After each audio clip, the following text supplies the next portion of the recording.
हर हर महादेव।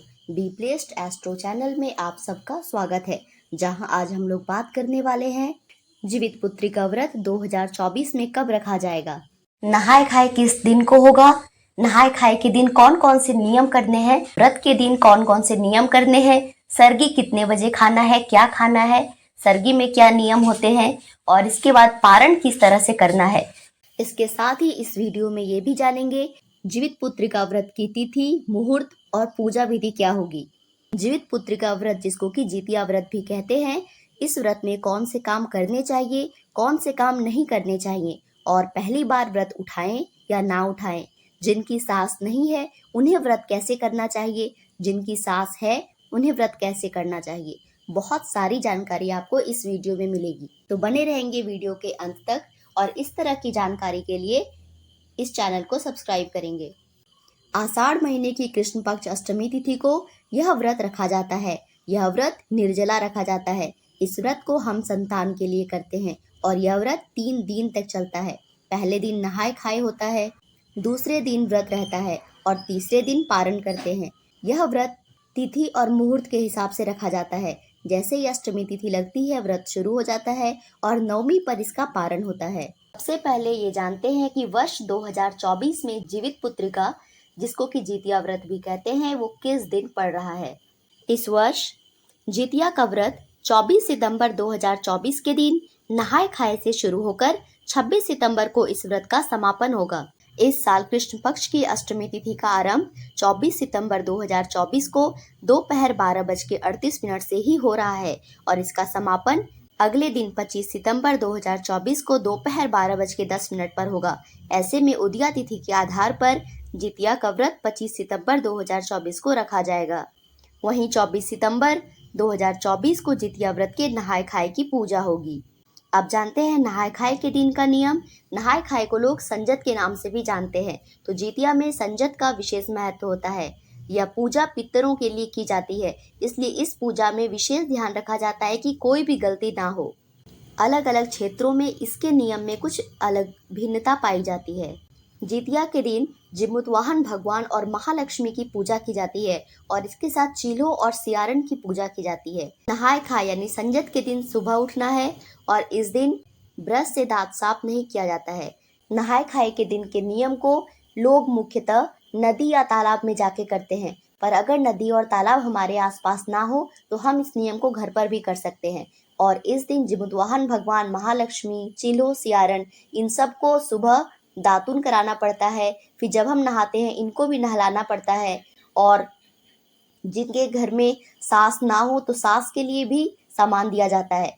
अगर आपके घर के आसपास कोई तालाब है तो आप इस नियम को तालाब या नदी में जाके कर सकते हैं, पर अगर नहीं है तो आप एक बाल्टी या एक साफ मग ले सकते हैं, उसमें पानी भर लेना है। तो पहले जानते हैं कि जिसकी सास है वो इस पूजा को किस तरह से करे। एक दातून ले लिए, उसके 4 छोटे टुकड़े कर ले। दाहिने हाथ से 2 छोटा टुकड़ा उस पानी में डालना है, बोलना है जिमुतवाहन भगवान मुँह धोइए, महालक्ष्मी मुँह धोइए, और कुछ सेकंड रुक के फिर अपने बाएं हाथ से 2 और जो छोटे टुकड़े हैं दातुन के, उनको बारी बारी डालना है। चिल्हो मुँह धोइए, सियारन मुँह धोइए, और इसके बाद उस पानी को थोड़ी देर के लिए रहने देना है और उसको किसी एक ऐसे जगह में डाल देना है जहाँ किसी का पैर उसमें टच ना हो। इसके बाद आप भी उसी तरह के एक दातुन लेके खुद भी ब्रश करेंगे, और अगर सास ना हो तो सास के नाम की भी दातुन उस पानी में डाली जाती है। अब नहाने के समय का नियम होगा। इस बीच आप अपने घर को साफ कर ले, किचन को अच्छे से साफ कर ले, क्योंकि इस दिन प्याज, लहसुन ये सब कुछ नहीं खाया जाता है। नियम से संजत किया जाता है, नहाय खाए के दिन का नियम किया जाता है। तो अच्छे से सब कुछ साफ कर लेने के बाद अब जब नहाने जाएंगे तो आपको एक कटोरे में या एक प्लेट में थोड़ा सा सरसों का तेल रखना है और वैसे ही एक प्लेट में थोड़ी सी खली रखनी है। खली को सरसों को पीस कर खली बनाया जाता है और साथ में हल्दी का पाउडर भी रखना है। इन 3 चीज़ों को 3 अलग अलग चीज़ों में रखकर जब आप नहाने जाएंगे तो नहाने के पानी में, अगर आप नदी तालाब में नहा रहे हैं तो आप ये सब अपने साथ लेकर जाइए और तालाब के पानी में यह नियम करना है, और नहीं तो फिर से एक बाल्टी या मग में शुद्ध पानी भर लीजिए और उसमें यह नियम होगा। यहाँ पे भी सेम नियम है। सबसे पहले आपको खुद को शुद्ध होना होगा। इसके लिए नहाने से पहले नाखून काट के शुद्ध हो जाना है और इसके बाद एक बाल्टी पानी में थोड़ा सा गंगा जल मिला के अपने बाल धो के नहाना है। जब आप एक बार नहा चुके हैं तो भीगे कपड़े में ही आपको यह नियम करना है। जैसे आपने ब्रश कराया था वैसे ही दाहिने हाथ से सभी चीज़ों को बारी बारी से डालते जाएंगे और बोलेंगे जिमुतवाहन भगवान तेल लगाइए। फिर थोड़ा सा खली लेंगे, जिमुतवाहन भगवान स्नान कीजिए। और फिर हल्दी का पाउडर डालेंगे, जिमुतवाहन भगवान स्नान कीजिए। और फिर थोड़ी देर रुकेंगे और फिर इन तीनों को बारी बारी से डालेंगे, महालक्ष्मी स्नान कीजिए, ऐसा बोलते हुए। और उसके बाद फिर अगर आपकी सास नहीं है तो सास के लिए भी डाला जाएगा, और सास है तो फिर आप बाएं हाथ से चिलो और सियारन के लिए इसी नियम को करेंगे, बारी बारी से नहाने के लिए बोलेंगे। इसके बाद आपको जाके नहा लेना है और नहाने के बाद एक सिंदूर की एक छोटी सी डिब्बी आती है, उसमें से एक बार सिंदूर महालक्ष्मी को देना है क्योंकि वो सिंदूर पहनेंगे नहाने के बाद। और फिर बाएं हाथ से सिंदूर सियारन को देना है और फिर अपनी मांग भर लेना है। अब जो भी सामान आपका बचा रह गया, जो आपने लिया था, वो प्रसाद है। घर में जितने लोग हैं सभी उस चीज़ को, खली को, सरसों तेल को और उस हल्दी को अपने पानी में डाल के नहाएंगे। ऐसा करने से शरीर स्वस्थ रहता है, आयु लंबी होती है। खास करके आपके बेटे अपने पुत्र को इसको लगा के नहलाने का विशेष नियम होता है। इससे पुत्र स्वस्थ होते हैं, दीर्घायु रहते हैं और निरोग रहते हैं, और जिमुतवाहन भगवान महालक्ष्मी की उन पर असीम कृपा दृष्टि बनती है। नहाने के बाद अब पूजा करने का नियम होता है। यहाँ पे भी विशेष पूजा की जाती है। झींगा के पत्ते या केले के पत्ते, यहाँ पे भी थोड़ा सा अपना अपना नियम है। जिसका जो भी पत्ता यूज होता है उस पत्ते को ले लेना है। और अगर सास है तो बस 4 पत्ता बिछाना है, क्योंकि इसमें पूर्वजों को नहीं दिया जाएगा। अगर सास नहीं होगी तो पूर्वजों को भी दिया जाएगा। तो जिसकी सास है वो 4 पत्ता बिछाएंगे। तो जहाँ पर आप ये भोग लगाएंगे, सबसे पहले चावल को पीस कर या आटे को घोल कर वहाँ पे चौक पुर लेंगे और उसके ऊपर पत्तों को रखेंगे और पत्तों में एक एक टीका सिंदूर का लगा देंगे। और जो भी आपको भोग लगाना है, दाहिने हाथ से जिमुतवाहन भगवान को और महालक्ष्मी को और बाएं हाथ से चिलो और सियारन को भोग लगाएंगे। फिर जल लेकर उस पत्ते के चारों ओर घुमाएंगे और ऐसा चारों पत्ते के साथ करेंगे। हमारे तरफ इस दिन दही चूड़ा का भोग लगाया जाता है, तो हम लोग उसी का भोग लगाते हैं। वहाँ पर एक दिया जलाएंगे, अगरबत्ती जलाएंगे, धूप दीप दिखाकर घंटी बजाएंगे, प्रणाम करेंगे, उनको बोलेंगे भोग स्वीकार कीजिए। और थोड़ी देर के लिए उस रूम से बाहर आके उस रूम का गेट को 2 मिनट के लिए लगा देंगे। और उसके बाद फिर ताली बजाते हुए उस गेट को खोलेंगे और ऐसा अनुमान लगाएंगे कि उन लोगों ने भोजन ग्रहण कर लिया है। इसके बाद जो जिमुतवाहन भगवान का प्रसाद है वो अपने बेटे को देंगे और चिलो और सियारन का जो प्रसाद है उसको छत के ऊपर, छज्जे में या कहीं इधर उधर फेंक देते हैं, जिसको पक्षी खा जाएं। पूजा करने के बाद इस दिन मड़ुआ की रोटी, नूनी का साग और झींगे की सब्जी खाने का विशेष महत्व है। इसके अलावा संजत या नहाय खाए के दिन दही चूड़ा खाने का भी विशेष नियम होता है। तो पहले एक बार दही चूड़ा खा लेंगे और उसके बाद फिर से अगर दोपहर में खाना खाएंगे तो वही मड़ुआ की रोटी, नूनी का साग और झींगे की सब्जी इस दिन ज़रूर खाएंगे। और ये खाना आपको खुद खाना है, अपने परिवार में सबको खिलाना है, स्पेशली अपने बच्चों को ये ज़रूर खिलाना है। और इस दिन भर पानी बहुत ज़्यादा पिएं, क्योंकि इसके अगले दिन हमें व्रत रखना है। तो व्रत के भोर में यानी कि व्रत की सुबह सुबह सरगी करने का बहुत बड़ा नियम है। जितिया में सरगी का विशेष महत्व होता है। तो सरगी में हमारे यहाँ तो दही चूड़ा खाते हैं, हम लोगों के इधर यही नियम है। सुबह में हम लोग उठते हैं और दही चूड़ा खाते हैं। आप भी उठिए, ब्रश कीजिए, ब्रश करने के बाद आपको सरगी में जो भी आपकी तरफ खाया जाता है, अदरवाइज आप दही चूड़ा भी खा सकते हैं। सरगी खाने के बाद फिर से आपको अपने दांत को साफ करना होता है। सुबह में सरगी के समय कुछ भी चढ़ाना नहीं होता है, बस उठना होता है, ब्रश करना होता है, सरगी खाना है और इसके बाद फिर से अच्छे से दांत साफ कर लेते हैं कि दांत में कुछ फंसा ना रह जाए, कुछ जूठा ना रह जाए। पानी वगैरह पी लेते हैं अच्छे से। सूर्योदय के साथ ही व्रत स्टार्ट हो जाता है और जब तक अष्टमी तिथि रहती है तब तक निर्जला व्रत रखना होता है। अष्टमी तिथि खत्म होते ही नवमी तिथि शुरू होती है और उसी तिथि में पारण करना होता है। व्रत का अपना कोई विशेष नियम नहीं होता है, क्योंकि उस दिन तो कुछ करना ही नहीं है। उस दिन शाम में स्नान करने के बाद पूजा करनी होती है। साफ धुले वस्त्र पहनने चाहिए या फिर कोशिश करें कि आप जब इतना बड़ा महापर्व कर रहे हैं तो नए वस्त्र पहने, पूरा श्रृंगार कीजिए। 16 श्रृंगार करने का विशेष महत्व होता है। अब जानते हैं व्रत की शाम का नियम।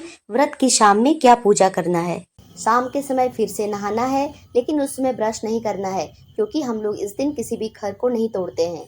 शाम के टाइम में फिर से अच्छे से नहा धो के नए वस्त्र पहनकर तैयार होना है। सिंदूरा से मांग जरूर भर लीजिए, नाक से सिंदूर पहन लीजिए। कोई व्रत त्योहार ऐसा खास रहे तो हमें जरूर अपने नाक से सिंदूर पहनना चाहिए और अच्छे से श्रृंगार करके भगवान की पूजा करनी चाहिए।